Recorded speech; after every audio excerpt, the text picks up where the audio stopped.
select issues in taxation of immovable property transactions. Now, what I propose to do is pick up some of the issues spread over a couple of sections which deal with taxation of real estate transactions or immovable property transactions, so to say. And therefore, the obvious choice has been first 50C, 43CA, 56 to 10, and time permitting, we shall get into the some of the issues with reference to 54 and 54F. The time I was told that I need to go on, or the outer limit announced, is 8:15, from which 10 to 15 minutes are for question and answers. Therefore, we are left with time up to maybe 8 or 8:05 to deal with select issues. And let me first give you a brief overview of what is proposed to be dealt with. Qua each section, I'll pick up a couple of issues, say, for example, to illustrate or to make mention. Qua 50C, I shall be dealing with what is the scope of section 50C. Does it cover only land and building, or does it even cover rights in land or building, is one issue. Second, there has been an amendment in 50C1 by which a third proviso has been introduced, providing for a tolerance limit. Now, this tolerance limit has been introduced quite recently, and therefore, the question is whether the tolerance limit which has been so introduced and which has been amended by the Finance Act of 2020, whether it is prospective qua the date of its introduction, or is the proviso retrospective and qua the earlier period additions also, if my matter is in appeal or if the matter is coming up in assessment, can I contend that the tolerance limit will nevertheless apply, though it was not on the statute book, though the provision as introduced does not say that it is retrospective in nature. Will the provisions apply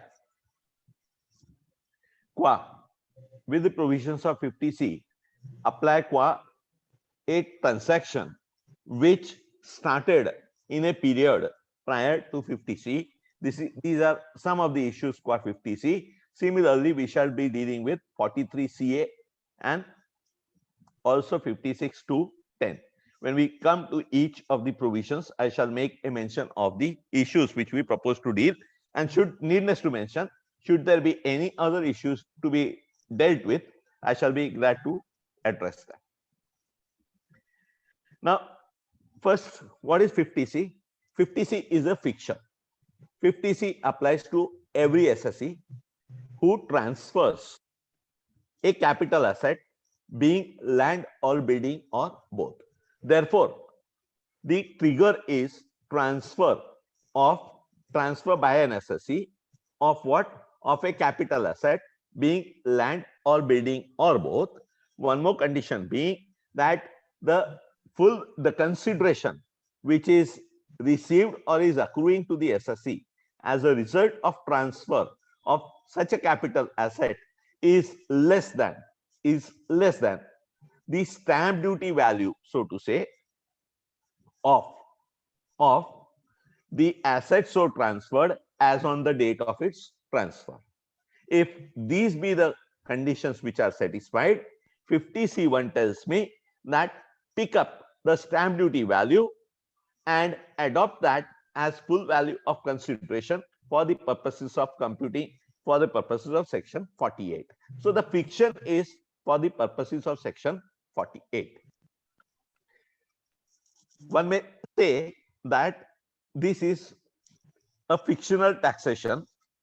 This is not, this is taxing an artificial value, maybe, but legislature, the provisions have been held to be constitutional. The legislature has taken adequate safeguards, and subsection 2 does make a mention that in case the SSE feels that the fair market value of the asset transferred on the date of its transfer was lower than the stamp duty value, then he may make a claim before the assessing officer, and the assessing officer will make a reference to the DVO, provided the assessee has not challenged the stamp duty value in any appeal, reference, etc., before any authority or before any court.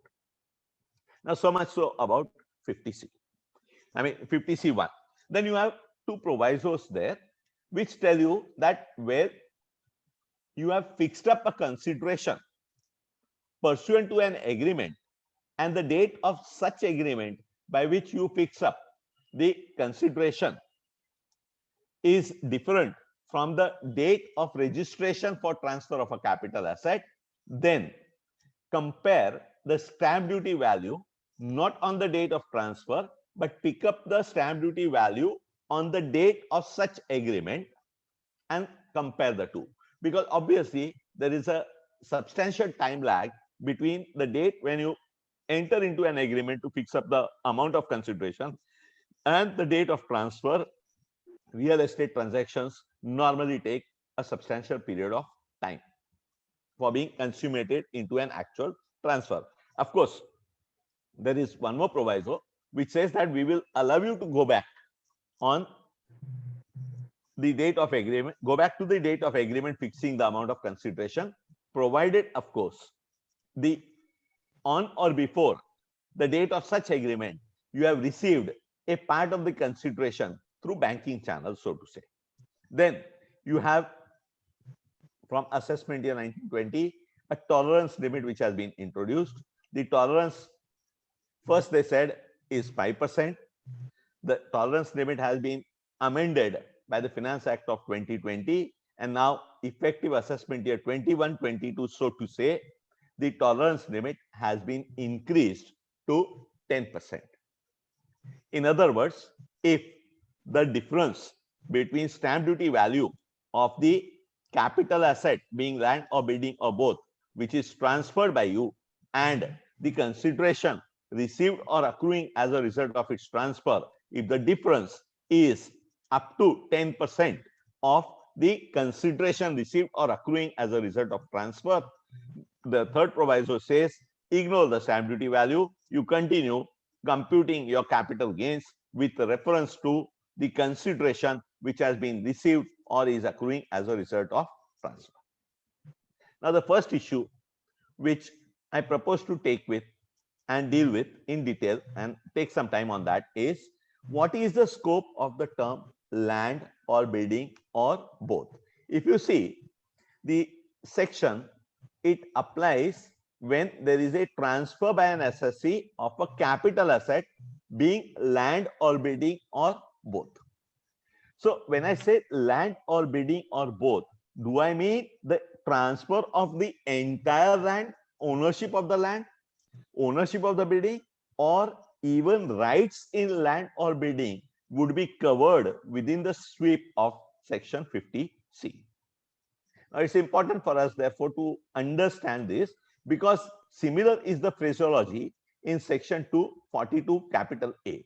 When you come to clause 42A of section 2, it defines the period as to when the asset will be regarded as short-term capital asset and when shall the asset be regarded as a long-term capital asset. It says that if you have held an immovable property, being land or building or both, for a period of 24 months or more, it shall qualify as a long-term capital asset, otherwise it shall be short-term. Therefore, here again you have a phrase land or building or both. When you come to section 194IA, it requires deduction of tax at source by a transferee when he purchases or acquires a immovable property. And for this purpose, immovable property has been defined to mean, immovable property means any land other than agricultural land or any building or part of a building. Now, first difference, please note, is that here part of a building is expressly stated in 194 IA, whereas part of a building is not mentioned in clause 42 capital A of section 2, nor is it mentioned in section 50C. Therefore, the first issue could be whether part of a building is also covered by 50C, or can I say that no, 50C will not apply when I transfer part of a building. 50C will apply only when I transfer an entire building. If I extend this and illustrate it, possibly somebody may say that 50C will not apply to transfer of a flat, but 50C will apply to transfer of a row house or a bungalow. I mean, I'm not suggesting that this is an interpretation, but this is one of the issue to which we will address. Now, therefore, I'm coming to first the scope of the term land or building or both, whether it will cover rights in land or building, and second issue, as I mentioned, is will it apply to transfer of part of a building. Now we are told, and it's very well settled legal principle, that the whole includes part. Therefore, when legislature says building, obviously part of a building is also covered. The greater contains the lesser, or as one would use the Latin phrase, omne majus continent in se minus. Now this settled principle has also been supported, or rather is supported, by the observations of the Punjab High Court, where Punjab High Court says that it is clear that the whole includes part, and where an act provides for rights in an estate, it provides for rights in part of an estate also. Therefore, whole would include part, and therefore one would be justified in saying that no matter that 50C does not make a reference to part of a building, still part of the building would be covered. The only defense available to a person would be to contend or to argue that if that be so, there are several provisions in the Act where part of the building has been separately mentioned. Why is legislature making a separate mention of part of a building if whole always included part? But considering the way courts are approaching the situations today, it seems to me that it would not be worthwhile litigating, and possibly since 2003-4 that the provision has been on the statute book, we do not have any single litigation centering around this proposition. Therefore, it would be advisable to go with the proposition that the whole will also include part, though if somewhere you are caught on a wrong foot, one may still argue that look here, wherever legislature wanted a part to be specifically covered, it has so stated. We now come to the provisions. I mean, here are so many provisions of the Act which specifically mention part of a building. And to illustrate, 194 IA we just saw, you have 194 LA, you have section 27 3B making a specific reference of part, you have section 54G, you have section explanation 2 to section 35 which says part of the building. Now similarly, rights in land or building are also specifically mentioned in each of these sections. Each of these sections makes a specific reference to rights in land or building or both, wherever they need. Therefore, a possible interpretation is that when the section is referring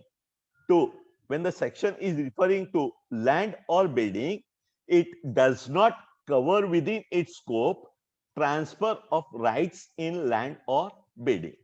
For this proposition that the section does not cover transfer of rights in land or building, and therefore when I transfer not the land or building, but when I transfer rights in land or building, the provisions of section 50C shall not apply. One has a series of decisions starting with Ahmedabad Tribunal in Yasin Musa Godil's case, saying that the section will not apply to booking rights. Followed thereby was the decision of, again, Ahmedabad Tribunal in Devendra Barot's case. You had Jaipur Tribunal, where the assessee transferred Kastakar rights or the leasehold rights or the limited rights which the assessee had as a Kastakar or as a person who was stealing the land, whereas ownership was with the state government. The Jaipur Tribunal said that the provisions of 50C will not apply. However, you also have decision of the Mumbai Tribunal in Chiranjeev Lal Khanna's case, where the assessee transferred development rights, and Mumbai Tribunal said that the provisions of 50C will apply to the assessee while computing capital gains. If you go through the order, you find that in the order, the respected members have discussed in detail the definition of transfer, and by making taking a reference or taking support from subclause 5 and 6 of the definition of transfer, they have held that, I mean, entering into a development agreement is also a mode of transfer, and therefore 50C would apply. I am not saying that it does not amount to transfer. My only limited point is, does it amount to transfer of a land, or is it transfer of rights in land? And if there is a difference between land and rights in land, am I correct in contending that 50C will not apply to transfer of rights in land? Because there are at least 10 provisions or a dozen provisions in the Act where rights in land have been specifically mentioned. If land was wide enough to cover rights in land as well, then there was no reason for the legislature to mention rights in land specifically.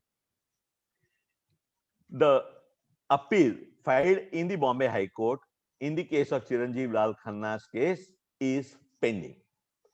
Following Chiranjeev Lal Khanna's case, you had 3 other decisions, namely Arlette Rodrigues, Myrtle D'Souza, and Arif Akhtar Hussain. If you leave aside these 4 decisions, by and large, the proposition has been that the provisions of 50C do not apply to transfer of rights in land or building. To illustrate, some of the decisions are the decision of Shakti Insulated Wires Mumbai Tribunal, Pune bench in Ronak Marbles case, and Mumbai Tribunal very recently in Voltas Limited, in a very well reasoned order, has made out a case that the provisions of 50C do not apply to transfer of development rights. That was the subject matter of transfer in the case of Voltas Limited.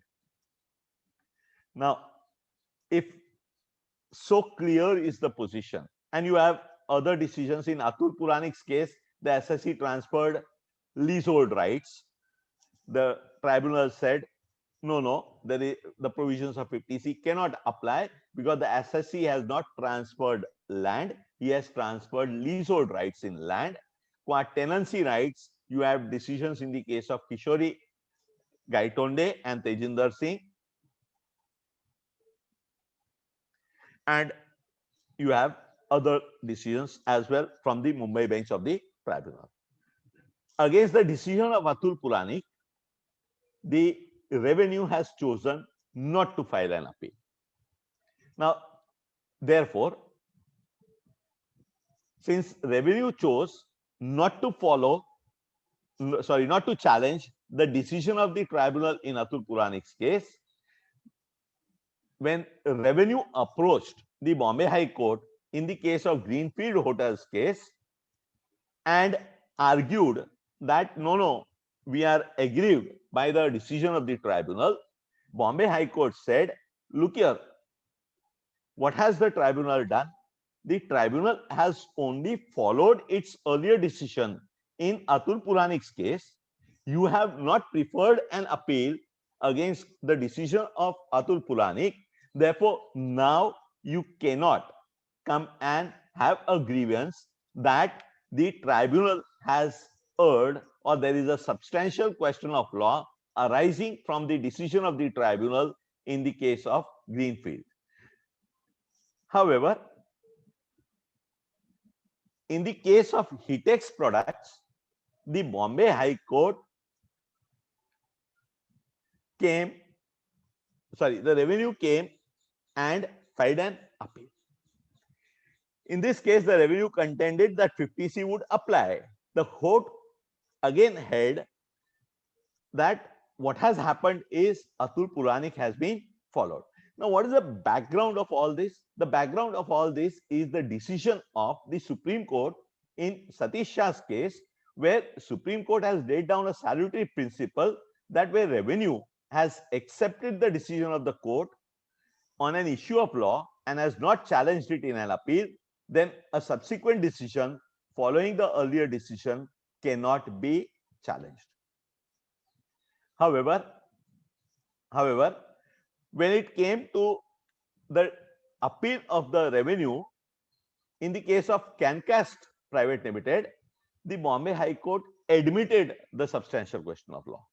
And the question of law admitted now is whether the tribunal is justified in holding that the provisions of 50C do not come into operation where leasehold rights are transferred. Therefore, qua leasehold rights, Bombay High Court will take a decision in Cancast. Qua development rights, the Bombay High Court is going to decide in the case of Chiranjeev Lal Khanna's. The appeal in the case of Voltas Limited, I'm not aware as to what has happened. Now, a question may arise as to why did Bombay High Court admit substantial question of law in the case of Cancast Private Limited when it chose not to admit the substantial question of law in two earlier cases, namely Greenfield and Hitex.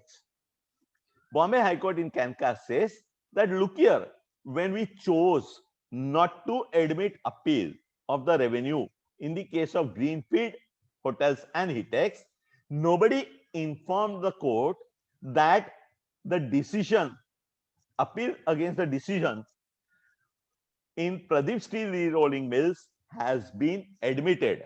So the High Court is saying that had somebody informed us that the appeal of the revenue has been admitted in the case of Pradeep Steel Rolling Mills, then that our version would have been, our decision would have been different.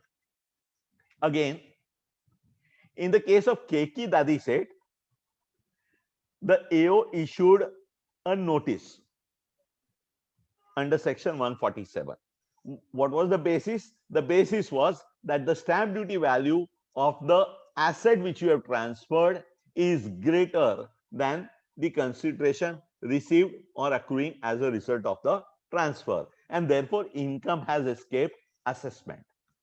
The assessee came to the High Court in a writ saying, quash the notice because what I have transferred is leasehold rights in land, and the provisions of 50C are not applicable to transfer of leasehold rights in land. And he supported his case by saying that, look here, Bombay High Court has in Greenfield Hotels not admitted the substantial question of law in an appeal filed by the revenue. Bombay High Court says, no, the fact that we have not admitted the appeal in Greenfield Hotels or also in some other case does not mean that we concur or that we have ruled on the interpretation of section 50C. The appeal was not admitted on a technical ground that the tribunal has only followed its earlier decision, against which earlier decision revenue was not in appeal to the High Court. Therefore, in a subsequent case, revenue could not have come to us in appeal, and that was the reason why we have not admitted the appeal. It is not that we have interpreted the provisions of section 50C and come to a conclusion that 50C will not apply to transfer of rights in land or building. According to me, this is a red flag, and if the case is on a planning board stage, one will need to be careful as to what advice one needs to give to the clients. Then you have a decision of the Rajasthan High Court in Ramji Lal Mina's case, categorically saying that no, if we interpret, if we accept the ratio of Bombay High Court in Greenfield, on which Reliance was placed by the SSE, then it will amount to rewriting the provision. I may not concur with the reasoning given by Rajasthan High Court, which is that if we accept the view of Bombay High Court, then in majority of the cases 50C will not be applicable. Now, if in majority of the cases 50C is not applicable based on simple language of the provision, then it is for the legislature to amend the law. According to me, it is not for the court to change the interpretation merely because majority of the cases are not being captured within the net of the provision, though as the provision is worded by the legislature. Now, so much so about the Rajasthan High Court decision. We now come over to the decision of Bombay High Court in the case of Jai Hind Siaki's case. Now, here the Bombay High Court was dealing with the provisions of Section 40 of the Finance Act of 1983, which levied wealth tax on net wealth of a closely held company.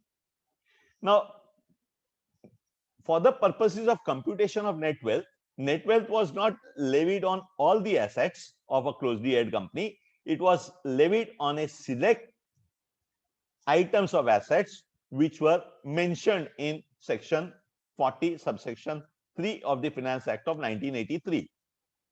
And one of the items mentioned there was land other than agricultural land. In Jai Hind Siaki's case, the SSE did not offer or did not include in the computation of net wealth leasehold land belonging to it held by it in Pune. The SSE argued that I don't own land. I owned leasehold rights in land, and therefore leasehold rights are something different from land, and therefore I am not liable to wealth tax on leasehold rights in land. So the substantial question of law which came up for consideration of Bombay High Court was whether land will include interest in land also. And the Bombay High Court said yes, land will include leasehold interest in land also. Now, my answer to this proposition is that possibly one can distinguish by saying that yes, land would include leasehold interest in land also, but that ratio is for the purposes of Section 40, subsection 3 of the Finance Act of 1983, where there was no distinction probably between rights in land and land.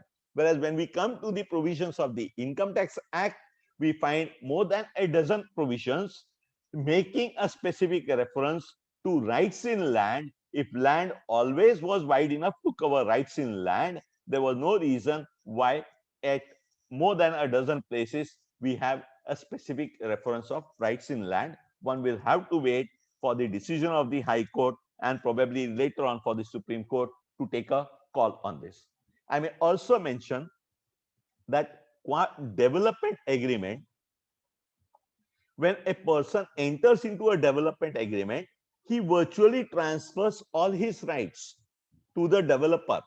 Thereafter, the only right left with the developer builder is, with the owner, is to sign on the dotted lines as a conveyance, because he will not get any further consideration other than the consideration which is mentioned in a development agreement. At this stage, it may be relevant to even mention about a very recent decision of Mumbai Tribunal in Radharaman Constructions case, where CIT appeal held that the provisions of 50C will apply to transfer of rights in land also. However, this was taken before CIT appeal as an additional ground. This was not the ground originally taken. This argument was not taken before the assessing officer. This argument was taken by the SSC for the first time before CIT appeal, and you have CIT appeal adjudicating this argument against the SSC for various reasons, beginning with the fact that in that particular case, the SSC throughout had not maintained a distinction in his accounts or otherwise submissions between development rights and ownership rights. Then the CIT appeal goes on to the rationale of transfer, and he refers to the earlier decisions of the Mumbai Tribunal in Arif Akhtar, Arlet Hodricks. He even makes a reference to Dattani development, where it is held that 50C clearly applies to sale of development rights also. He then makes a reference to the amendment in the definition of transfer and also to the decision of the Supreme Court in Sanjeev Lal's case. Why I'm mentioning all this is that when the matter traveled to the tribunal set aside the matter on a different ground, but says that the legal issues have been elaborately addressed by the CIT appeal. The tribunal says that the legal issues have been elaborately addressed by the CIT appeal. It says that we are sending it back. The CIT appeal may consider further arguments of the on behalf of the SSC, may give him an opportunity. However, there is a sentence which is bothering me in the decision of the tribunal, which says that he may also consider that this was an argument taken for the first time and this was not taken in the return of income. Now, according to me, an legal argument is an SSC is always open to take. Therefore, I do not see any reason why it was necessary for the tribunal to have said. We also note that the issue of transfer of development right was never raised before the AO, and the claim of SSC is also without filing the revised return. My claim here is that 50C does not apply. The fact that it does not apply because I have transferred development right is only an argument. My claim still remains that the consideration received is correct consideration, and you don't need to substitute it with the stamp duty value. So this much about the issue. All that I can say is, the least I can say is that when you are advising the clients, of course, if the matter is in appeal or the transaction has happened, you will take all sorts of arguments. You will take support from all the decisions to which I made a mention. You will also point out that there are several provisions which make a distinction between land and rights in land. However, if you are on a planning board stage, I would advise caution on advising. I now come over to the next issue on 50C, namely whether the tolerance limit, which was introduced for the first time by the Finance Act of 2018 with effect from assessment year 1920, and the tolerance limit then introduced was 5%, which tolerance limit has been increased to 10% by the Finance Act of 2020 with effect from 1/4/21, which is assessment year 21-22 technically, so to say. But the question is this proviso prospective or is it retrospective? If it is retrospective, it is retrospective since the date of introduction of the provision, which is assessment year 3-4. Therefore, consider a situation where possibly you had a case where while you filed a return, there was no tolerance limit on the statute.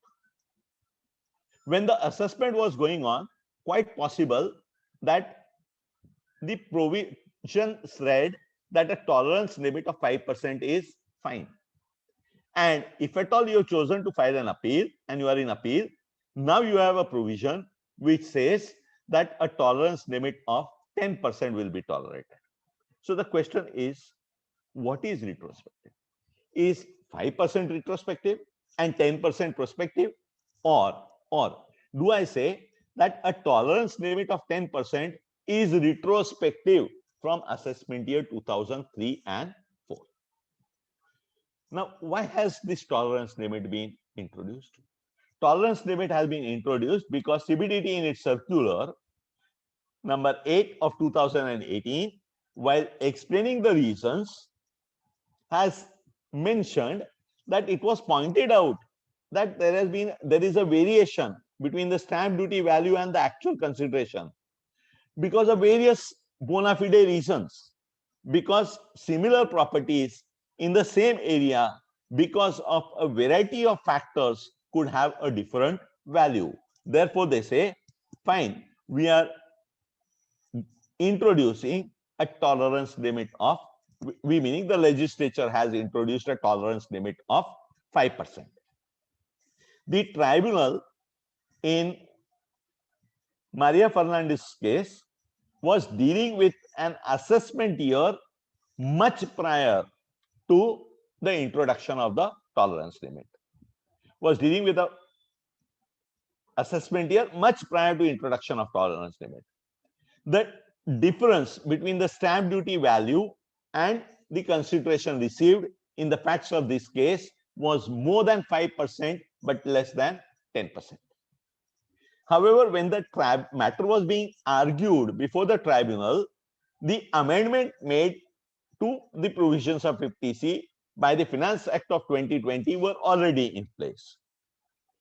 The tribunal, considering this CBDT circular and considering the fact that CBDT has itself accepted that the variation between the two values could be on account of a variety of factors, which essentially could be bona fide factors as well, 50C1 could not come in the place.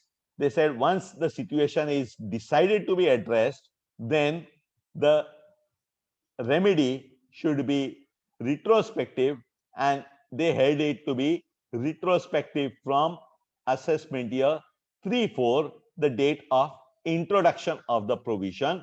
Therefore, they said that even on a conceptual note, the tribunal says that market price is only an estimation. Maybe it is an estimation by a statutory authority like a stamp duty valuation authority. However, it is still an estimate. An estimate can never be elevated to the status of a precise computation which admits no variation, is how the tribunal puts it. The tribunal says that once the rigor of 50C1 has been relaxed, and since we are dealing with an anti-avoidance provision, one needs to come to a conclusion that the amendment is curative, intended to take care of unintended consequences of the scheme, and therefore they allow the appeal of the assessee. Similar is the ratio of the Calcutta bench of the tribunal in Chandra Prakash Jhunjhunwala's case. Therefore, now you have Mumbai bench and the Calcutta bench holding that the provisions of third proviso to subsection 1 of section 50C are curative in nature and therefore apply retrospectively. Once you take this position for 50C, the similar will be the rationale, because tolerance limit is there in section 43CA as well as in section 56(2)(10). So the tolerance limit will apply retrospectively from the date of introduction of respective sections, be it 50C or 43CA or 56(2)(10). 56(2)(7) did not have a tolerance limit. The reasoning of the Calcutta bench is somewhat different. Calcutta bench says that, look here, even when there was no proviso, the judiciary in bona fide cases always permitted a certain tolerance limit, and they cite decisions where in the past tribunals have accepted a reasonable tolerance limit. They say legislature has now recognized that provision. I mean, that position is one.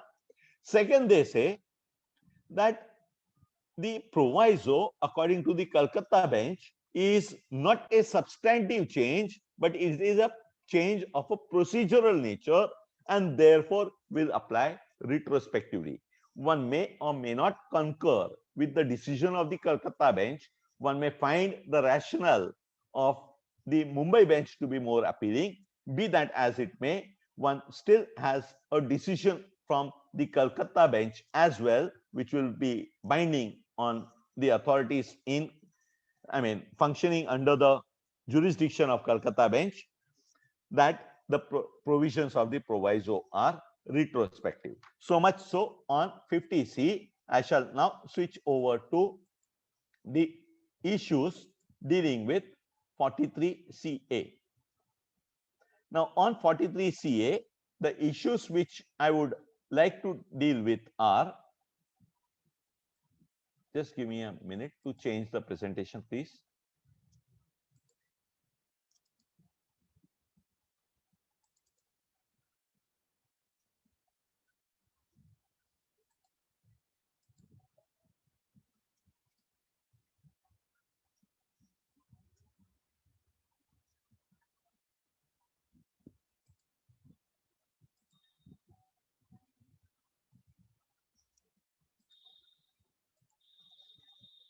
Hello. Hello. Am I audible, Sharma ji? Yes. Yeah, you are audible, sir. Okay. Yes. Just give me, because I'm not able to share the screen.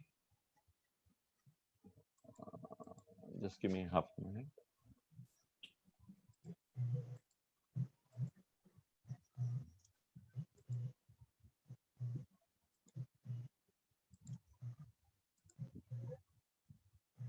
Is the screen shared? Yes, sir. Yeah. Now the issues which we shall, now 43CA is pari materia, the provisions of 50C.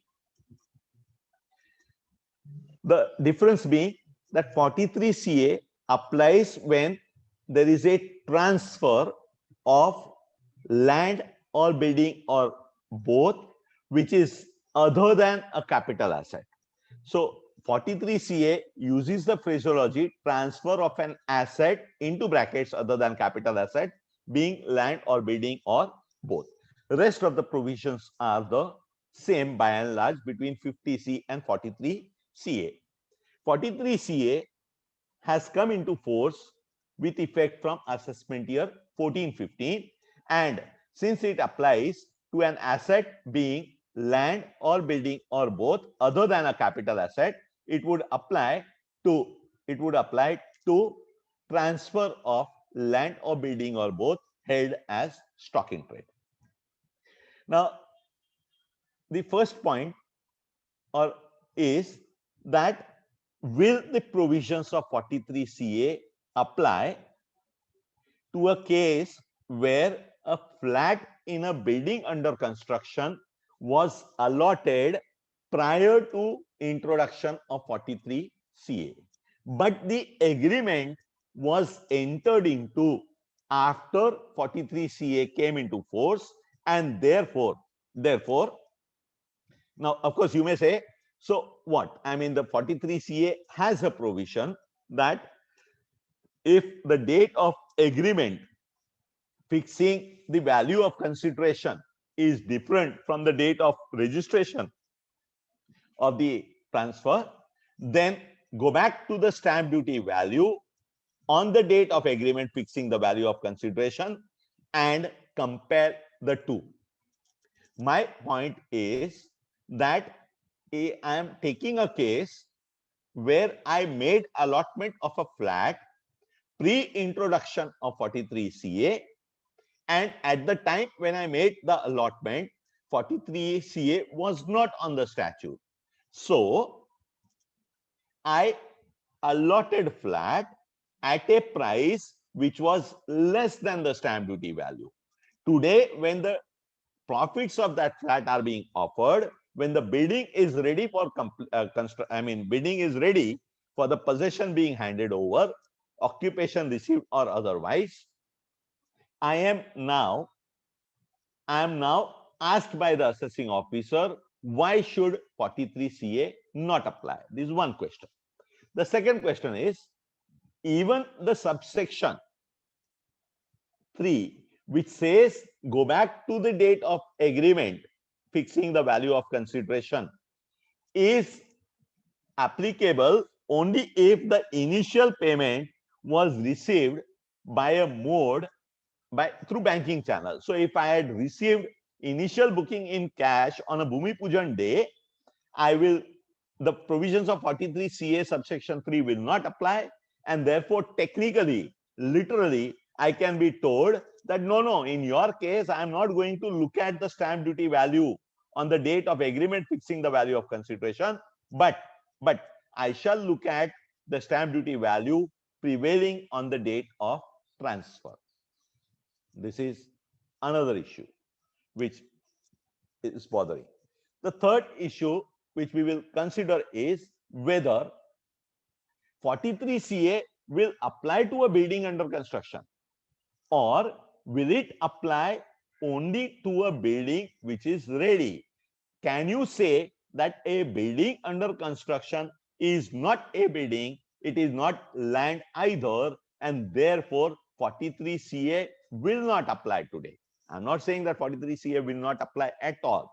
All that I'm saying is 43CA will not apply at a stage where the building is under construction. We will discuss the applicability, we will give effect to the provisions of 43CA at a time when the building is ready. For this proposition, one may rely on the decision of Punjab and Haryana High Court in the case of Neena Jain, where in the context of Wealth Tax Act, the Punjab and Haryana High Court took up a position where there is a building under construction. Such building under construction is neither land nor building, and therefore it held that such an asset is not required to be included in the computation of net wealth. Now, so these are the issues between.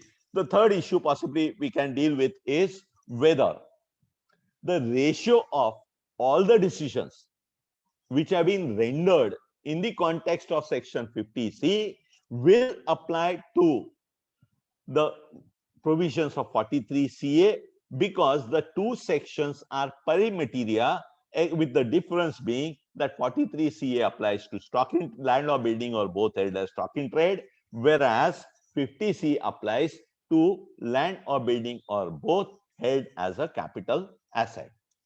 Now, before we proceed to these issues, let me make a mention that both 50C and 43CA envisage comparison of consideration received or accruing with stamp duty value fixed by authority of a state government. I mean, it would be improper to say stamp duty value fixed. The exact phraseology is value adopted or assessed or assessable by any authority of a state government. Therefore, if you have a case where the value has been adopted or assessed or is assessable by any authority not of a state government but of a central government, then possible for you to take up a position that the provisions of 50C and 43CA will not apply. Is this a conscious decision of the legislature? I would believe yes, because 56(2)(7) introduced around the same time, or rather amended clause B amended around the same time when 43CA was introduced, has a specific mention of authority of state government or central government. Therefore, legislature is conscious of the fact that in certain cases, the value, the stamp duty value, may be adopted or assessed or assessable not by an authority of state government but by a central government. Therefore, legislature has chosen that in such cases, the provisions of 56(2) clause 7 or 10 will apply, but provisions of 50C and 43CA will not apply. I mean, that is evident by the use of the word authority of a state government in both 50C as well as 43CA. So now with this background, let me come to the first issue which I mentioned, namely whether 43CA will apply to a case where 43CA will apply to a case where allotment has happened, where a assessee has chosen to enter into an agreement and has fixed up the value of consideration prior to introduction of 43CA. In the context of 50C, we have several decisions which lay down a proposition that if the consideration was fixed, if a transaction was entered into when 50C was not in force, then if the transaction results into an actual transfer after introduction of 50C, then the provisions of 50C will not be applicable to such cases. Relying on the ratio of all those decisions, one may contend that the provisions of 43CA will not apply to all those cases where the value of consideration was fixed by an agreement, which agreement was entered into prior to coming into force of the provisions of 43CA. And therefore, if the transfer is happening in an era where 43CA applies, but my agreement to transfer was entered into earlier when 43CA was not in force, I would take up a position that the provisions of 43CA will not apply. Please understand 43CA is a section under the head profits and gains of business or profession, and therefore applies to builders developers. We all know that the projects for their completion take several years. It is quite common that the agreements to transfer units in the building under construction were entered into earlier when the provisions were not on the statute, but the transfer is happening when the provisions of 43CA are on the statute. Do I have any decisions to support my case? The answer is yes. There are several decisions in the context of 50C which support this position. Apart from that, you have decisions in the context of 56 to 7 and 10, where again the tribunals have held that if the agreement was entered earlier, then the provisions shall not apply. The basic proposition is that the basic proposition of all these decisions, or the rationale, is that one is governed by the provisions of a law which are prevailing on the date when you enter into a transaction. Now, since my transaction was entered into at a point in time when 43CA was not on a statute book, you cannot subsequently, unless you make a provision retrospective. I'm conscious of the fact that legislature has power to make a law retrospective even as back as 1462, and it has done so several times. But here is a provision which is a computation provision. It is not a charging provision. And a computation provision not made retrospective expressly. So I cannot infer that the legislature wants to levy a charge retrospectively by introducing a provision which is a computation provision, and that too a provision being introduced on a prospective basis. However, to this general proposition of mine, there is an aberration in the form of a decision of the tribunal in the case of Index 1 TradeCon Private Limited. The Jaipur bench of the tribunal was dealing with the case of an assessee for assessment year 14-15. Now, please appreciate the facts. Here was a case where the project was completed much before 43CA came into force. The profits were offered for taxation. All units were sold. Possession was given to the buyers. However, there were two cases, a couple of cases where the buyers chose to register their agreement in financial year 13-14, which is relevant for assessment year 14-15. Now, since the agreements were registered in financial year 13-14, which is relevant for assessment year 14-15, the assessing officer, through what is commonly known as AIR, picked up those cases and he compared and he said, hey, look here are cases where you have sold units in a building constructed by you for a price which is less than stamp duty value. The assessee first said that go back and compare stamp duty value on the date of the agreement. The AO chose to go back qua only those cases where the initial payment was received by check. However, he found two cases where initial payment, a couple of thousands of rupees, was received in cash. He said, for these transactions, I will not go back to the date of agreement because you are not satisfying the conditions stated in subsection 4, and therefore subsection 3, which takes you back to stamp duty value on the date of agreement, is not applicable in the facts of your case. That concession will not be available to you. The assessee said, sir, I have offered profits in the earlier year. Sir, I have handed over possession in the earlier year.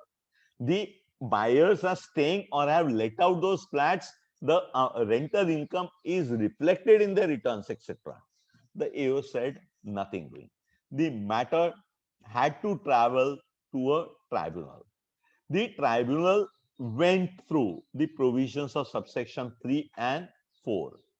The tribunal says, look here, you cannot expect an assessee in 2007 to visualize that legislature will come up with a provision like 43CA4, which will debar me from the benefit of subsection 3 if I receive some small amounts in cash. Therefore, what? Therefore, the tribunal says that in order to make the provisions of subsection 4 workable, they will not apply to agreement to sell in respect of an asset which agreement has been executed on or before 31st March 2013. In short, the tribunal said the rigors of subsection 4 will apply only to agreements entered on or after 1/4/2013, that is after coming into force of the provisions of section 43CA. So far, so good. However, look at the concluding sentences in para 13 of the order of the tribunal. The tribunal says that the matter is remanded back to the file of the CIT appeal to determine valuation of two properties in terms of subsection 3 on the date of agreement to sell, which is 9th April 2007. Therefore, tribunal saying, look at stamp duty value on date of agreement, compare it with the agreement value, and what happens if it is greater, and say where it is so determined that such valuation is higher than what has been declared, the same can be brought to tax in the year under consideration. Not a word about why, not a word about how this difference can be brought to taxation in the year under consideration, which is assessment year 14-15. Understand that what has happened in this year is only the fact that an agreement which was earlier not registered for reasons best known to the buyer now chose to perfect his title, and because of the action of the buyer to now perfect his title, I am saddled with a tax liability. I mean, undoubtedly to me, it appears that the provisions should apply only to those transactions which are entered into on or after 1/4/13. And when I say a transaction entered into, I of course mean that an agreement fixing the value of consideration. And for this purpose, a letter of allotment also would be an agreement. Of course, I'm on bona fide allotments which have been made prior to the introduction. It would certainly be better if the allotments are backed up with consideration received through banking channels. Even if the initial amount is received in cash, the subsequent payments should be soon after allotment and should be through a banking channel.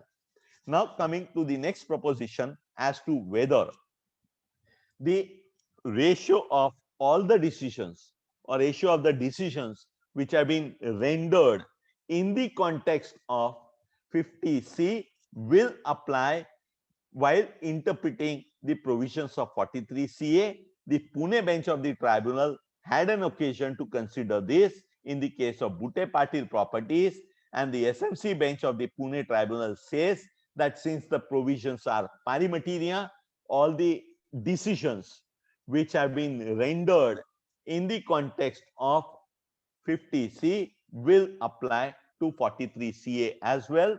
The tribunal was referring to the decisions permitting a variation, permitting a certain amount of variation between the stamp duty value and the consideration received or accruing in the context of 50C, as I mentioned, and as was noted by the Calcutta bench of the tribunal also, that in the case of John Fowler and various other tribunal decisions, tribunal has in bona fide cases permitted a variation of even up to 15% in the past. So here was an assessee who was seeking such a variation while applying the provisions of 43CA. And Pune bench says that in the context of 50C, there are decisions permitting a very reasonable variation. Therefore, here also, since the difference is less than 10%, we are accepting the variation. Therefore, the proposition which the Pune bench laid down is that the ratio laid down by the decisions of the by the decisions rendered in the context of 50C will apply to the provisions of 43CA as well. This was as far as decision of Pune bench in Bhute Patil's case is concerned. Now coming to the next issue, namely whether the provisions of 43CA will apply to a building under construction while the building is still under construction. In the Mumbai bench of the tribunal in Sri Lakshmi Estate Private Limited's case was dealing with a case of an assessee who had during the previous year relevant to assessment year 14-15 registered 14 agreements in respect of properties under construction. Out of the 14 agreements which were registered, 7 were issued, 7 were in respect of transactions for which allotment letters were issued and monies were received prior to coming into force of 43CA, that is prior to 1/4/2013. Here was an assessee who was following project completion method and who had offered profits for taxation based on sale consideration, not based on stamp duty value in assessment year 15-16.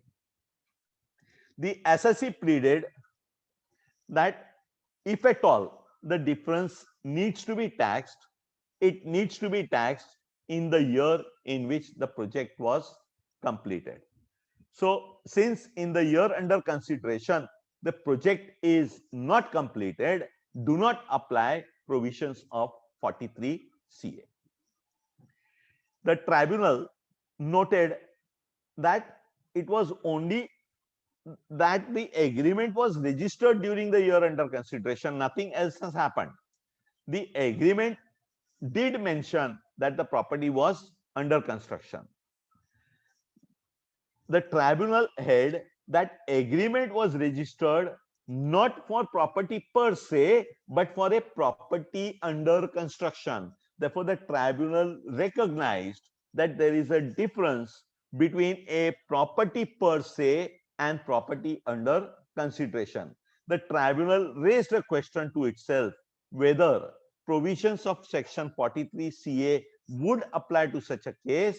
It noted that 43 CA applies to transfer of land or building or both, and observed that in the present case, neither has happened. Neither is land or building transferred, because in the previous year, relevant to assessment year under consideration before the tribunal, there was a building was still under construction. Construction was completed in a subsequent year. So in respect of the allotments made prior to 31/3/13, the tribunal noticed that allottees had agreed that till such time as agreement is executed, no right is created in favor of the flat buyer, and allotment is nothing but a confirmation of booking subject to agreement, execution of the agreement to be drafted at a later point in time. The allotment letter specified which office unit was allotted to the buyer, with the rights reserved to the assessee to amend the building plans, which is normally the case. The tribunal relied upon the ratio of the decisions rendered in the context of 50C, holding that 50C does not apply to transfer of rights in building, and those decisions being decision of the Ahmedabad tribunal in Yasin Musa Godil's case and the Jaipur tribunal in Rekha Agarwal's case. The tribunal held that during the year under consideration, the assessee has transferred only rights in flat or office and not property per se, and therefore there was no transfer in the year, no transfer of land or building in the year under consideration, and therefore the tribunal allowed the appeal filed by the assessee. Right now, with these issues on 43 CA, may I now choose to come over to some of the issues on 56 to 10, because there also we have quite a couple of issues.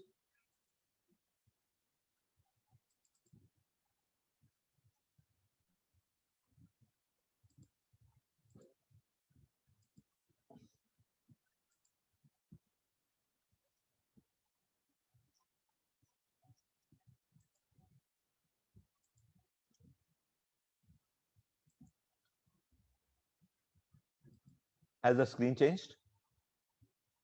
Hello? Hello? Hello? Yes, sir. The screen has changed. Okay, fine. We now come over to 56 to 10. Now, before I come to 56 to 10, let's understand the background. 56 to 10 is a successor to 56 to 7. I'm going to deal with only the immovable property part of it. 56 to 7 was introduced by the Finance Number 2 Act of 2009.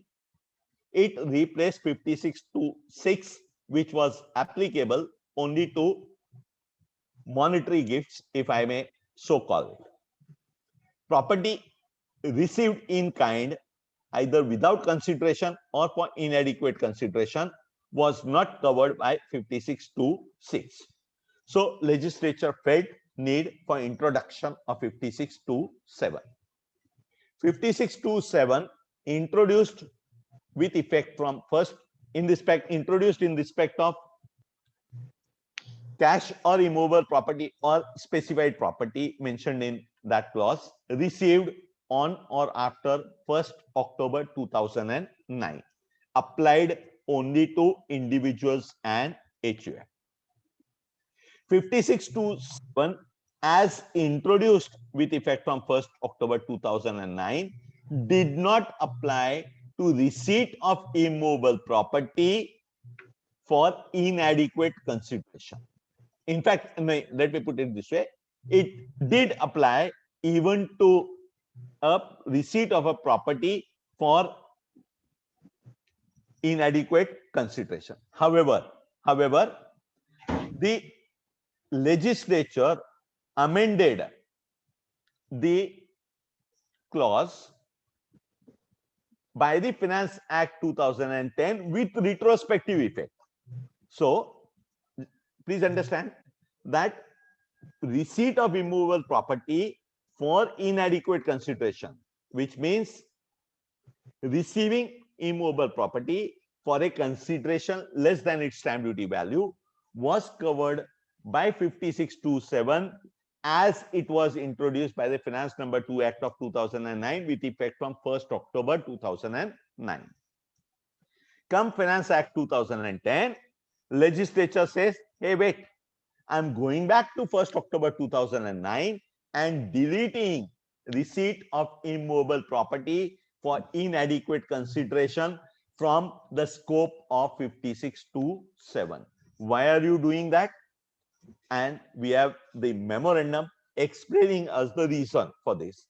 The legislature, through the explanatory memorandum, tells us that in several cases of immovable property transactions, there is a time gap between booking of a property and receipt of such property on registration. Therefore, legislature recognizes that there is a time gap. Time gap between what? Time gap between booking a property and receiving the property on registration. If at all possible, possibly suggesting that you receive the property only on registration, which results in a taxable differential. It is therefore proposed to amend 5627 so as to provide that it would apply only if immovable property is received without any consideration, and to remove the stipulation regarding transactions involving cases of inadequate consideration. Therefore, here is an explanation by the legislature itself in an explanatory memorandum that, look here, I don't want to tax the timing difference. I don't want to tax the increase in value because of the timing difference. However, subsequently 5627 was amended, and the inadequate receipt of immovable property for inadequate consideration became chargeable, but with a caveat which is similar to the two provisos we saw in section 50C or the subsections 3 and 4 of 43 CA, namely giving me an option to go back, to the stamp duty value, not on the date of receipt, but go back to the stamp duty value on the date of the agreement fixing the amount of consideration, provided, of course, the first payment was made by banking channel to make sure that it is, the transaction is not backdated. Why am I making a reference to all this? I'm making a reference to all this because when two interpretations of the proviso are possible, because the language is not clear, I will have to consider this intention of the legislature so as to resolve the difficulty which may arise as a result of interpretation. Then you add 56 to 10 being introduced. They said we want wider coverage. As I mentioned, 5627 was applicable only to individuals and HUF. Therefore, for receipts from 1417, they introduced clause 10. They said we give a go by to 5627. We now cover everybody, every SSE, and that will be covered not by amending 5627, but we introduce a separate clause there, which is 56 to 10. tolerance limit has been introduced from time to time. Since I've dealt with tolerance limit adequately in detail while dealing with 50C, I will not repeat the same for paucity of time as well. Now, this receipt of property for an inadequate consideration became subject matter of taxation under clause 7 of 56(2) with effect from assessment year 14-15, the same year when 43CA also becomes operative. And the finance. So now, with this as the background, let's look at provisions of 56(2)(10). 56(2)(10) applies when any person receives in any previous year. Therefore, there has to be a person in a previous year on or after 1/4/17, in any previous year commencing on or after 1/4/17, the person has to receive from whom? From any other one or more persons. What? Clause A says sum of money without consideration. Clause B says any immovable property. And clause C says any property other than immovable property. For clause B and C, receipt either without consideration or for inadequate consideration is covered. Repeating once again, what is covered is sum of money, receipt of immovable property, and receipt of property other than immovable property. I am going to concentrate only on clause B, and that too on the issues revolving around clause B of 56(2)(10, or maybe clause B of, which is similar to 56(2)(7 as well. Now, if you notice, 56(2)(10 says when any person receives from in any previous year from any person or persons on or after 1/4/17 any immovable property, not specifying whether immovable property would mean only land or building or both. Question number 1. Whether immovable property here has to be necessarily a capital asset, or whether immovable property received is stock in trade, also the provisions of 56(2)(10 will apply. However, when I look at 56(2)(10)(c), it talks of any property other than immovable property. Therefore, whatever is immovable property will not be covered by clause C, because clause C captures property other than immovable property. And explanation to clause 10, subclause 10 of 56(2) says that the definitions below 56(2)(7) will apply for the purposes of this clause as well, and I am referring to definition of the term property. When you look at the definition of the term property in explanation D to clause 7, which definition will applies for the purposes of clause 10 as well, I am told that property means the following capital asset of the assessee. Property means the following capital asset of the assessee, namely, and first item there is immovable property being land or building or both. Clause C of 56(2)(10) says property other than immovable property is covered there. The word property is defined to capture even immovable property, and therefore there was an exclusion because immovable property is covered by clause B. Clause C said property other than immovable property. What is also relevant to note is that property has been defined to mean the following capital asset. A question arises that if I receive a property which is not capital asset as understood by section 2 clause 14, will such a property also be covered within the scope of 56(2)(10), or can I contend that such a property not being capital asset is outside the scope of provisions of 56(2)(10). What am I referring to? I am making a reference to rural agricultural land. Rural agricultural land is not a capital asset covered by 214. Therefore, can I contend that if I receive rural agricultural land for a consideration which is less than its stamp duty value, the provisions of 56(2)(10) shall not apply, because this rural agricultural land is not a capital asset under section 214, and therefore is outside the scope of 56(2)(10). This also assuming that the immovable property in clause B has to be a capital asset.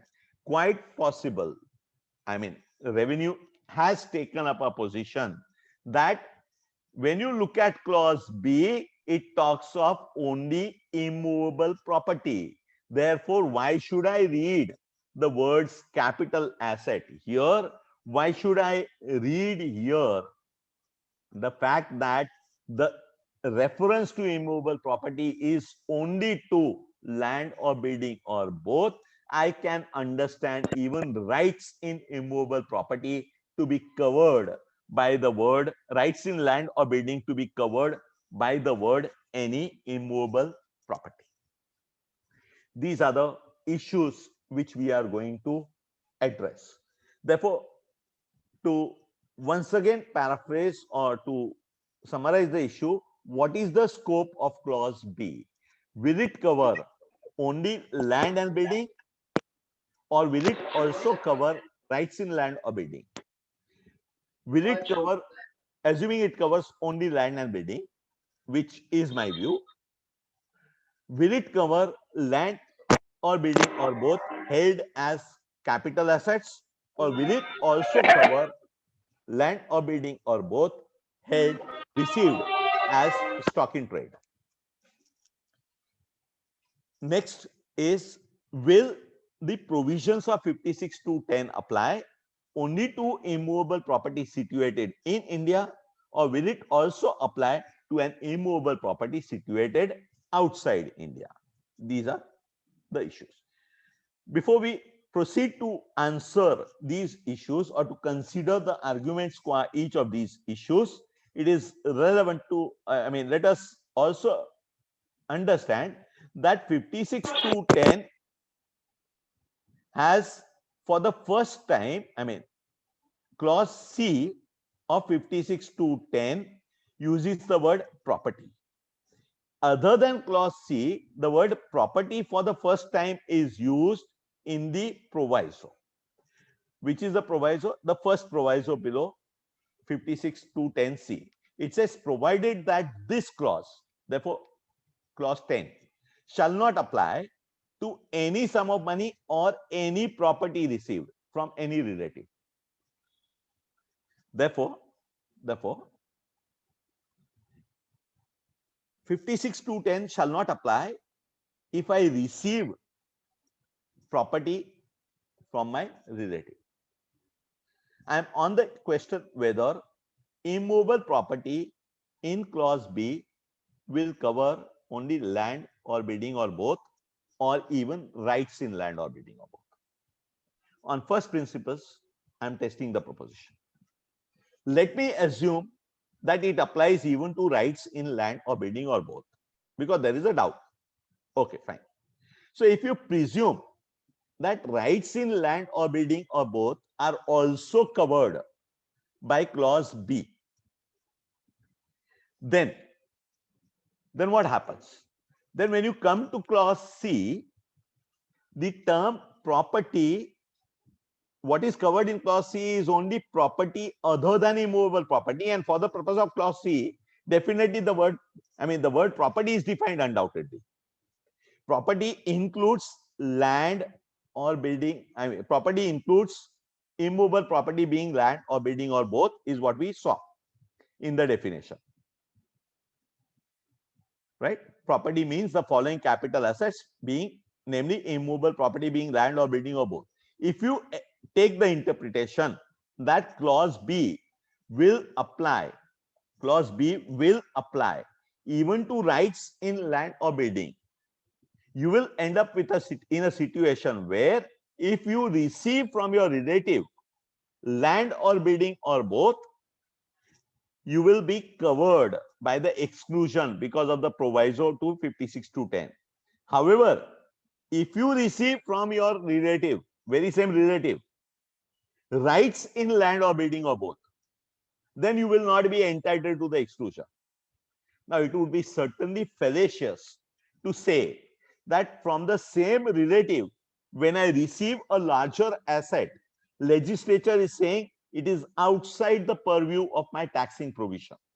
Whereas from the same relative, if you receive rights in land or building, which is narrower than land or building, it would be captured by the provisions of 56(2)(10)(b). Therefore, one, on the first principles, one has to come to a conclusion that the term immovable property in clause B has to be confined to only land or building or both. 56(2)(10) subclause B and subclause C have to be read harmoniously, because C deals with property other than immovable property. Immovable property is dealt with in clause B. Immovable property is dealt with in clause B. Property other than immovable property is dealt with in clause C. For the purposes of clause C, the word clause C uses the word property,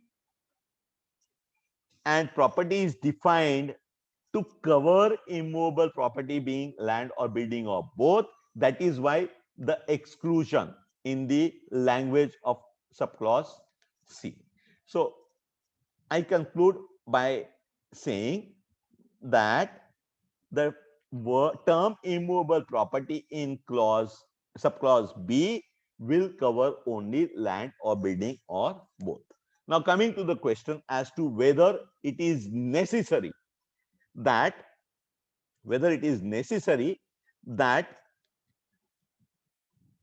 the immovable property referred to in subclause B has to be a capital asset, and if it is stock in trade, the provisions will not apply. To my mind, the answer is that the provisions will not apply if the immovable property received is not a capital asset but is received as stock in trade.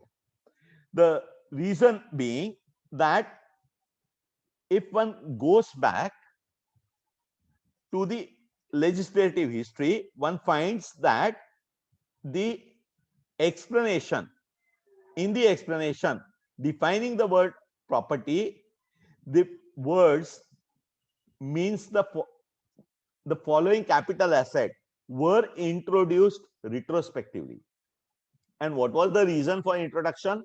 If you go back to the explanatory memorandum, to which we shall look at it a little more in detail, you find that the explanatory memorandum says that, look here, these are anti-avoidance provisions.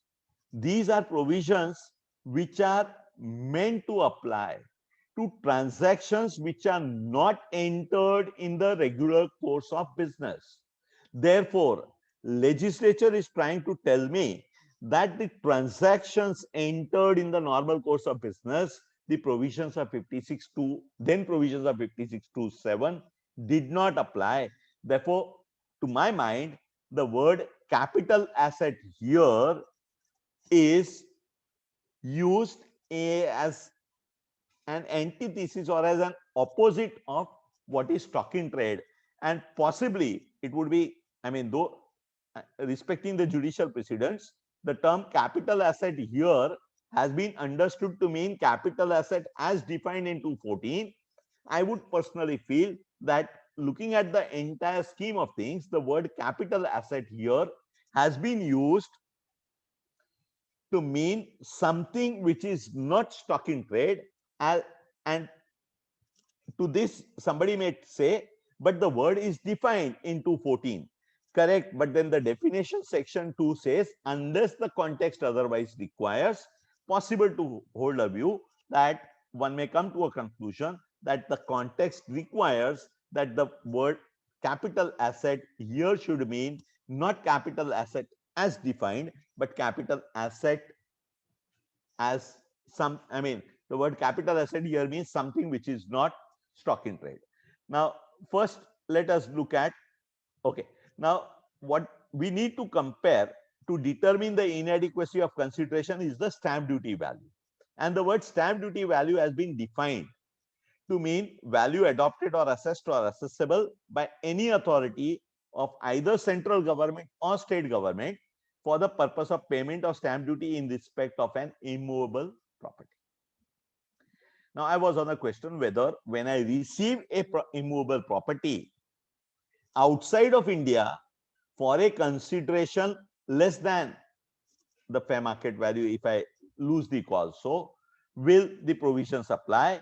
And the answer would be no, because of the definition of stamp duty value as given in 56(2)(10) as is applicable. And the word central government or state government would necessarily mean the central or state government of India, and outside of India, I mean, the question of ascertaining, or I mean, adopting or assessing the value by an authority or state government in respect of a property which is situated outside India will not arise, and therefore the charge itself will fail, and therefore one may come to a conclusion that the provisions of clause 7 or clause 10 will not apply to an immovable property which is situated outside of India. We now come to the next question as to whether what is the scope of this word immovable property. Does it mean only a capital asset, or does it mean stock in trade also? And when I say capital asset, do we refer, do we refer to the capital asset as defined? Now, as I mentioned, the words capital asset in the definition of the term property were introduced by Finance Act 2010, and the explanatory memorandum says that 56(2)(7) has been introduced as a counter evasion mechanism to prevent laundering of unaccounted income under the garb of gifts. The provisions were intended to extend the tax net to such transactions in kind. The intention is not to tax the transaction entered in the normal course of business, the profits of which are taxable under specific head of income. Therefore, profits in respect of stock in trade are taxable under the specific head, namely profits and gains of business. Therefore, this clause should not apply. They categorically state, it is therefore proposed to amend the definition so as to provide that 56(2)(7) will have application to property which is in a nature of a capital asset, which is in nature of a capital asset, not which is a capital asset, and therefore would not apply to stock in trade, raw material, and consumable stores of any business or such recipient. Therefore, to my mind, it appears that the expression any immovable property in subclause B has to be understood as any immovable property held or received as a capital asset and not as a stock in trade. One may also rely on the decision of the Bombay High Court in TP Sidhwa's case, where it is held that the section 14 requires income to be classified under the various heads, and income from other sources is the last head there. Income can be taxed under the residuary head only if it does not properly fall in any of the earlier heads. Receiving stock in trade would fall under the head profits and gains, and therefore the question of taxing it or considering it under the head income from other sources should not arise. I mean, this could be another argument which one can take.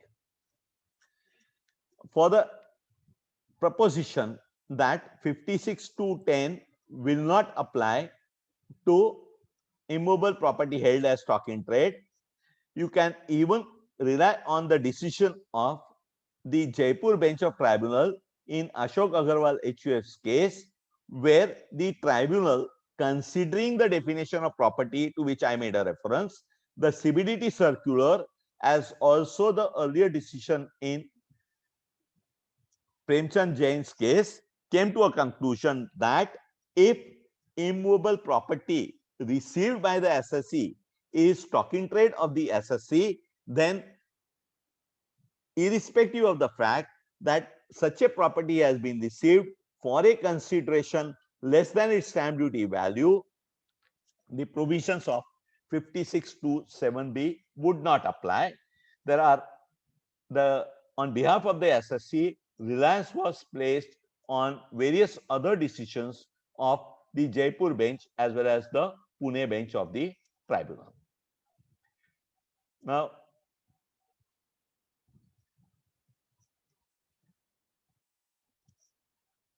the next question we may consider is as to whether rural agricultural land would be covered by this section. Now, why I'm making a specific reference to rural agricultural land is because this is something which is not covered by the definition of the term capital asset as is defined under section 2 clause 14. Now, since agricultural land is not a capital asset, one may take a view that this is outside the purview of 56(2)(10). That would be a literal interpretation, subject, of course, to what I mentioned about meaning of the phrase capital asset in the definition of property. The second reason could be that this is an anti-abuse provision. Anti-abuse provision is to be interpreted in a manner to advance the object for which they are enacted. Can you therefore say that if there is abuse happening through the medium of rural agricultural land, we will interpret the provision literally, and we are not going to, we will say that no, the provisions do not apply, you are outside the net. However, equally possible to take a contrary view by saying that, look here, sale of agricultural land anyway does not attract tax. Rural agricultural land does not attract tax. So there is no reason why the vendor would understate the consideration. And if vendor has not understated the consideration, that's the amount I have paid. So therefore, it makes sense to take a position that the provisions do not apply to receipt of rural agricultural land. You have a series of decisions for the proposition that the receipt of rural agricultural land, which is not a capital asset, do not attract provisions of 56(2)(7). The decision to which I am making a reference is the decision of the Jaipur bench of the tribunal in Premchand Jain's case.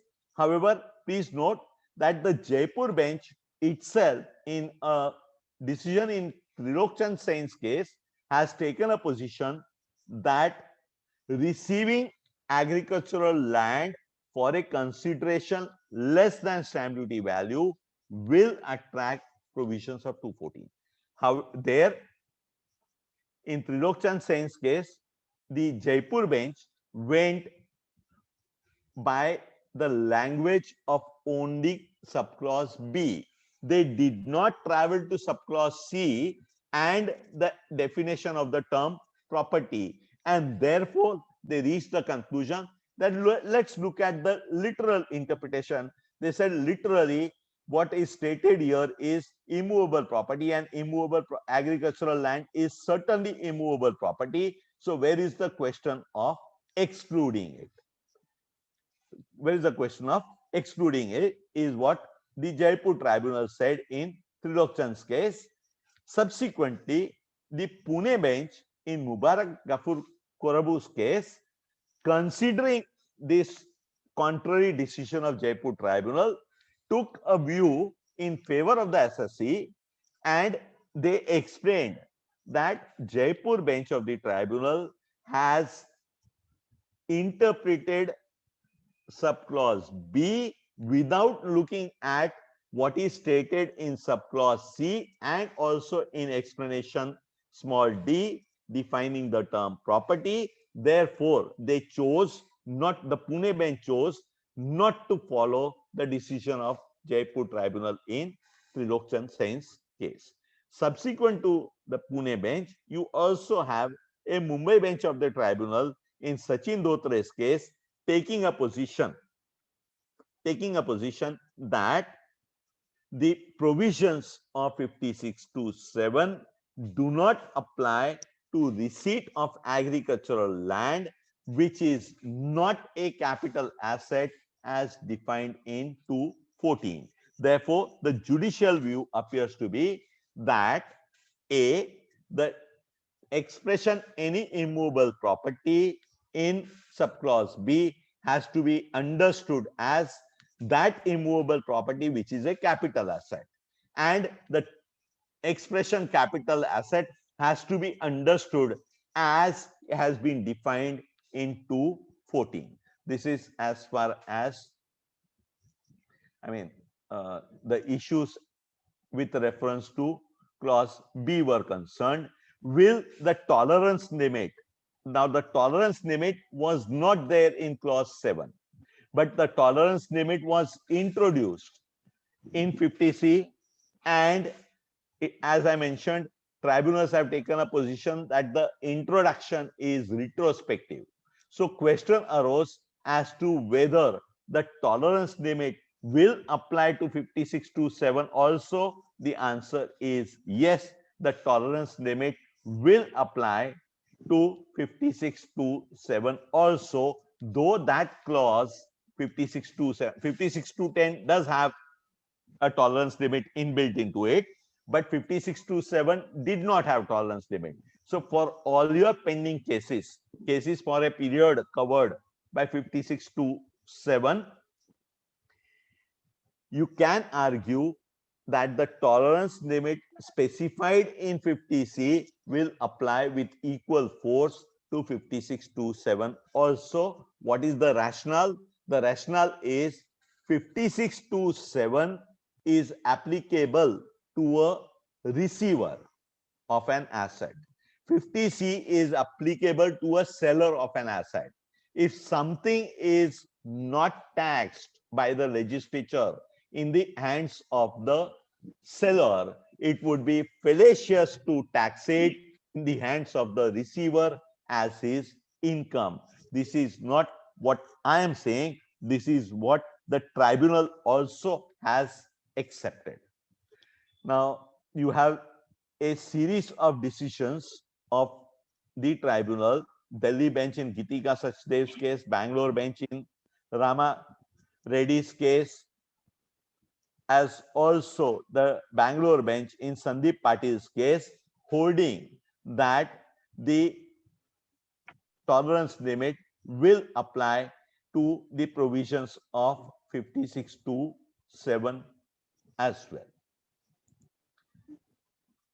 Now, will the provisions apply to a transaction which was entered into before the introduction of provision? And the answer is a categorical no. And the answer is supported by the decisions of the Rajkot bench of the tribunal in Babubhai Shambhubhai's case, where the agreement got registered on 1st April, but the agreement was dated 30th March, just 2 days before the section came into force. and the registration happened later on. The tribunal says nothing doing. The parties executed the agreement on 30th March. On 30th March, 5627B was not on the statute book. Therefore, you cannot tax him on that basis.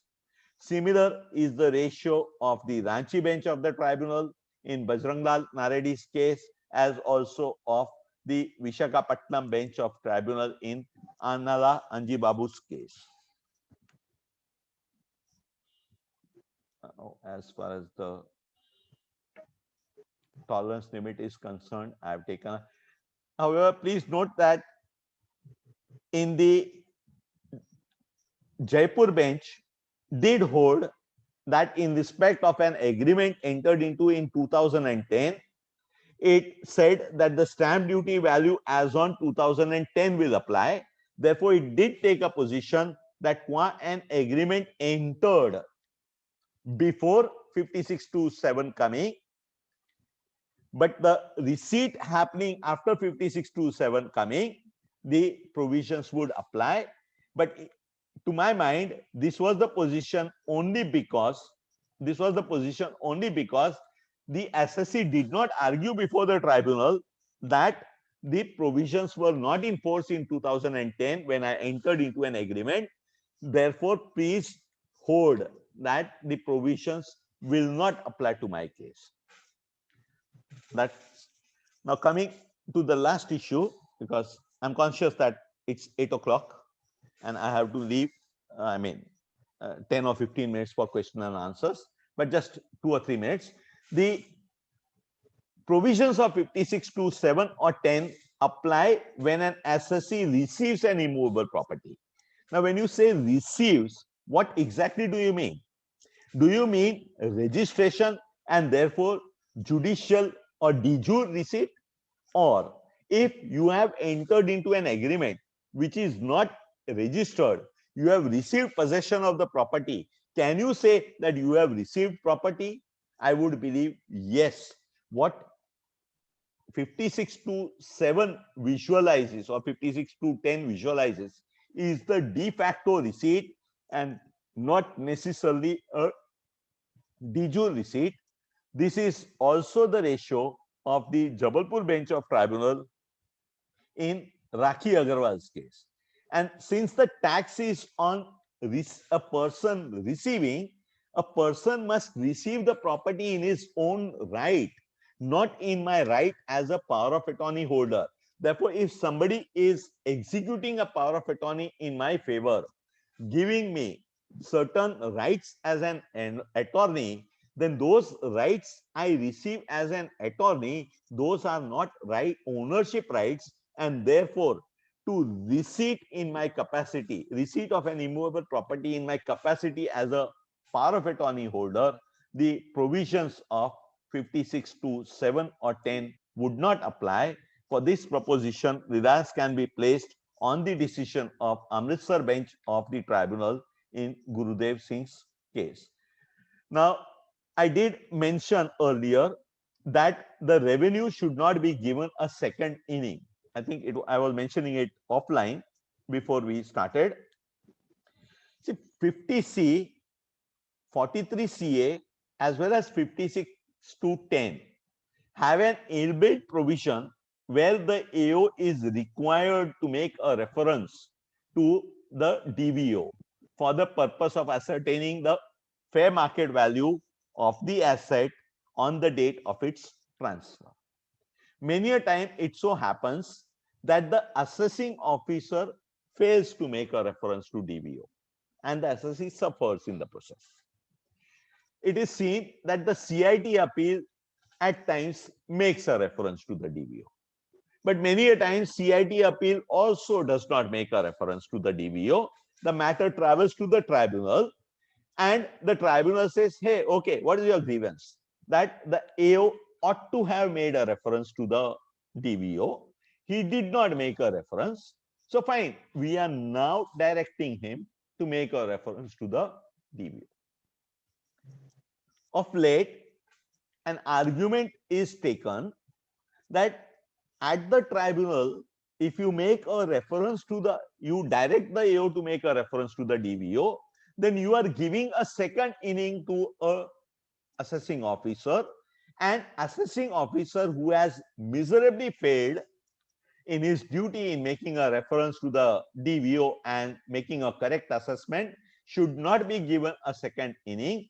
Very recently, the Mumbai bench of the tribunal in Mohammad Ansari's case held that we are not going to give a second inning to the AO, and therefore we are setting aside the order of, I mean, we are deleting the addition made by the assessing officer, and which addition was confirmed by the CIT appeal, because they have miserably failed to look into the case properly.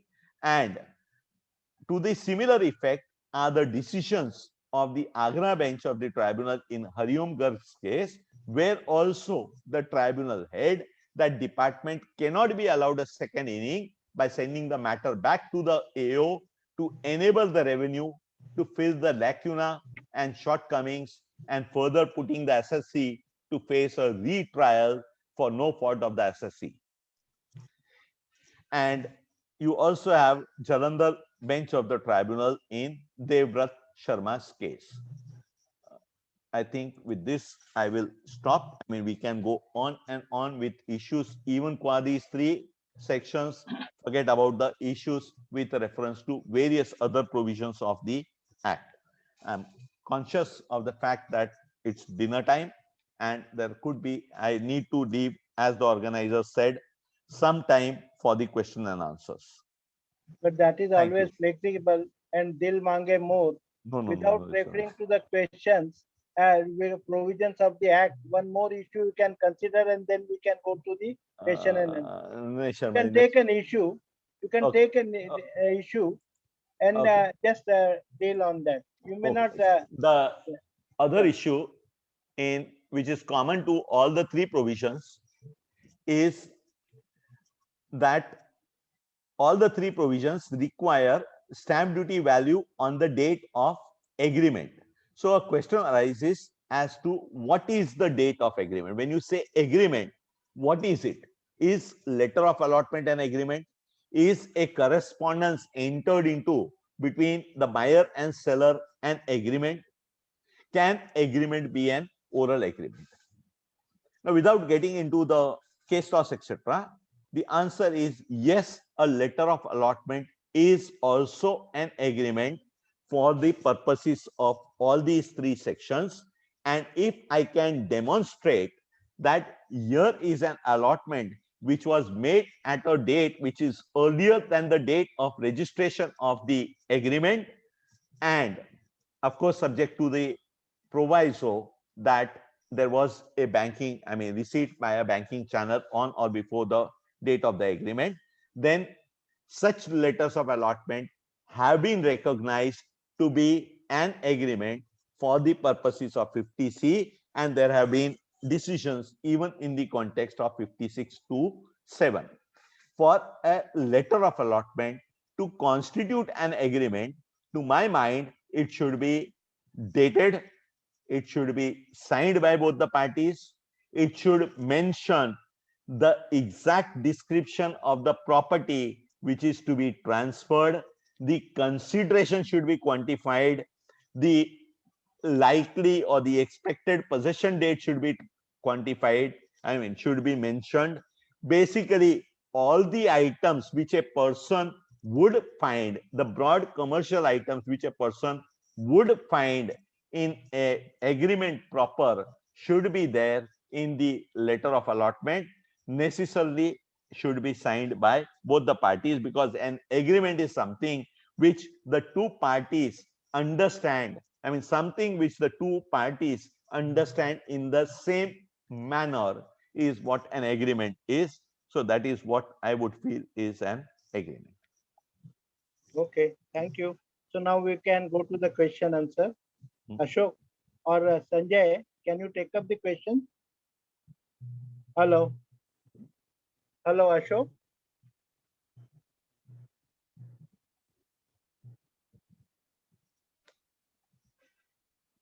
Till the time they come. I Ashok, will you are on mute. No, no, Ashok is there, but he's on Yeah. mute.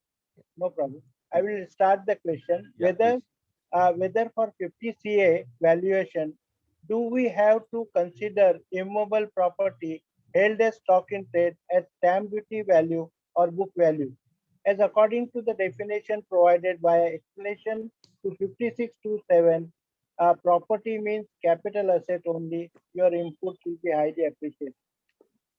But for the purposes of 50 CA, Yeah. for the purpose of 50 CA, I cannot go to the definition of the term property as given in 56.210 or 56.27. Yeah. So I would believe that even property held as stock in trade by a company whose shares are subject matter of valuation or tax, I mean, under 50 CA, one may have to consider the stamp duty value. Okay. Next question is, if stamp duty value more than 110%, say 115% of agreement value, can I reduce tolerance limit of 10%? No. Once you exceed a tolerance limit by even a rupee, Yeah. the literal interpretation is that the entire difference gets captured. Yeah. This question requires lot of deliberation, but in a one line you can answer. Section 45(3) or section 50C, which is specific, can we say section 45(3) override section 50C? The Bombay Tribunal in Amal Tara's case has held that the provisions of 50C are not applicable to the transactions of the nature referred to in 45(3). Because doing that, according to Bombay Tribunal, would be applying a fiction on fiction. The decision of Bombay Tribunal in Amal Tara's case has also been followed by the Calcutta bench and also by the Hyderabad bench. So you have three benches of the tribunal taking a position that 50C will not apply to transaction of the nature referred to in 45(3). Whether TDR can be treated as immovable property for the purpose of section 56(2)(10)? For the purpose of 56(2)(10), TDR can undoubtedly not be regarded as a property. It may be immovable property. I do not even know whether TDR can qualify. When you say TDR, I understand it as a development right certificate issued by BMC. If you go to the regulations of BMC, the TDR or the DRC as it is properly called, development right certificate.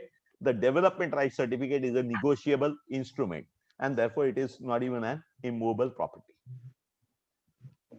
I'm talking of development right certificate. I'm not talking of the loading right which is attached to the plot under consideration. Yeah. In case of redevelopment building, date of acquisition is the year in which original asset was acquired or the year in which the redeveloped asset is received for computing capital gain. My view would be it is the date of the new asset, because what you are transferring is the new asset. Yeah.